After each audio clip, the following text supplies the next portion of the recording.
Subscribe करें story time और हर सोम, बुध और शुक्रवार को साक्षी रहे कुछ अनोखी कहानियों से भरे सफ़र का। बेल आइकन दबाना ना भूलें।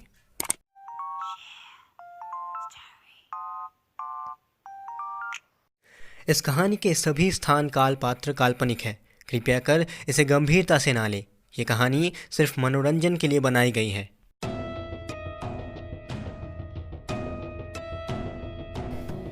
अपनी ड्यूटी के दिनों में डिटेक्टिव किंग के पार्टनर थे ऑफिसर जोन्स, लेकिन रिटायर होने के बाद डिटेक्टिव किंग का कोई भी पार्टनर नहीं था। ये कहानी उन दिनों की है जब रिटायर होने के बाद डिटेक्टिव किंग पहली बार कोई केस सॉल्व किया हो, और उसी दौरान वो अपने नए दोस्त और पार्टनर हैरी से भी मिले।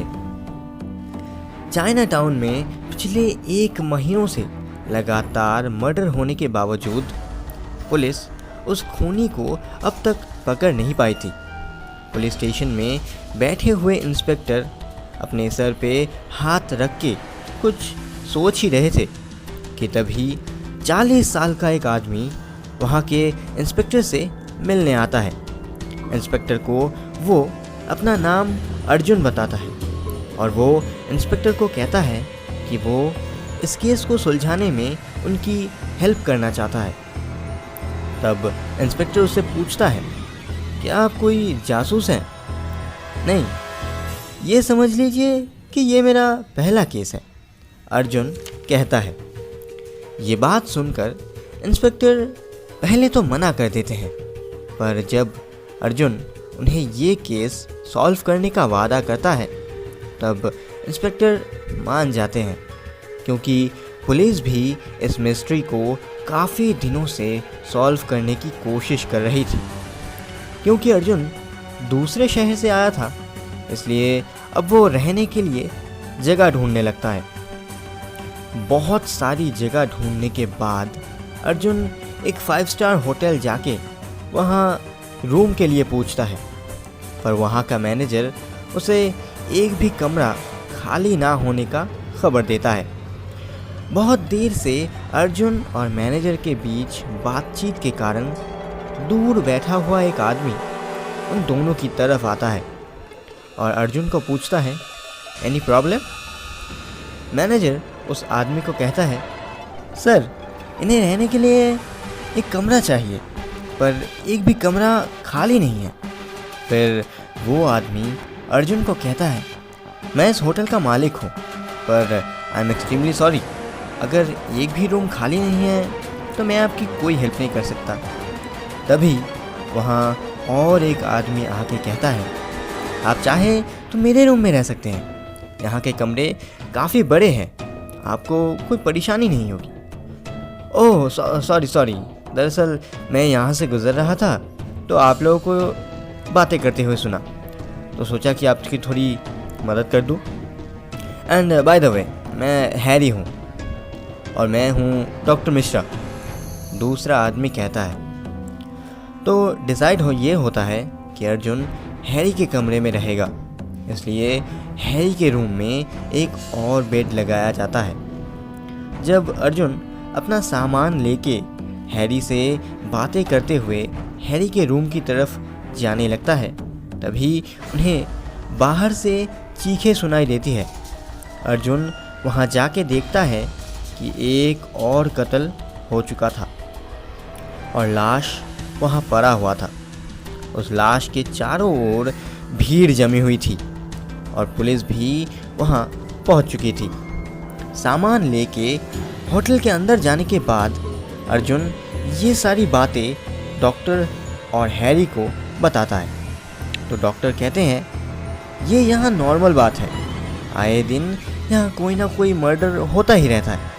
मैंने तो ये तक सुना है कि यहाँ कोई ड्रग्स का धंधा कर रहा है और यहाँ के गरीबों को ड्रग्स सप्लाई का काम दिया जाता है, और जब उनका काम पूरा हो जाता है तब उन्हें मार दिया जाता है ताकि वो आदमी किसी और को इस काम के बारे में ना बता सके। वो तीनों हैरी के रूम में बैठ के एक दूसरे से बात कर ही रहे थे कि तभी अर्जुन की नज़र दरवाजे पे पड़ती है। वो देखता है कि कोई दीवार के पीछे छुप के उनकी बातें सुन रहा है। डॉक्टर भी उसे देख के पुकारते हैं, अरे श्याम, तुम वहाँ क्या कर रहे हो? यहाँ आओ। श्याम भी उसी होटल में कई दिनों से रह रहा था। जैसे ही डॉक्टर उसे बुलाता है, वो भाग के अपने कमरे में चला जाता है।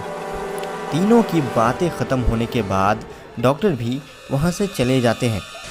उसके बाद अर्जुन किचन में फ़ोन करके 3 चाय श्याम के कमरे में भेजने के लिए कहते हैं और वो दोनों श्याम के कमरे में चले जाते हैं।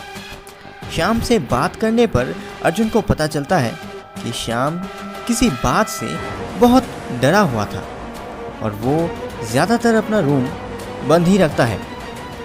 श्याम से बात करने के बाद हैरी अपना कुछ किताब खरीदने के लिए चला जाता है और अर्जुन अपने कमरे में जाके कुछ सोचने लगता है और अचानक ही अर्जुन मैनेजर से ड्रिल मशीन मंगवा के हैरी के रूम की दीवारों और फ्लोर पर छेद करने लगता है ताकि उसे साथ लगे हुए कमरों की और नीचे के कमरों की आवाज़ साफ सुनाई दे सके। और बड़ी ही चालाकी से अर्जुन उन सारे छेदों को ढक देता है। डॉक्टर का कमरा अर्जुन के कमरे के ठीक नीचे होता है और अर्जुन फ्लोर पे कान लगा के सुनने की कोशिश कर ही रहा था कि तभी हैरी आ जाता है और हैरान होकर पूछता है, ये क्या कर रहे हो तुम? तभी अर्जुन बोलता है, तुम ज़रा देख के आओ कि श्याम क्या कर रहे हैं।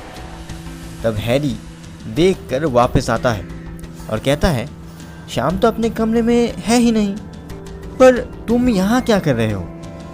अर्जुन कहता है, तुम यहाँ कान लगा के सुनो तो तुम्हें सब कुछ पता चल जाएगा।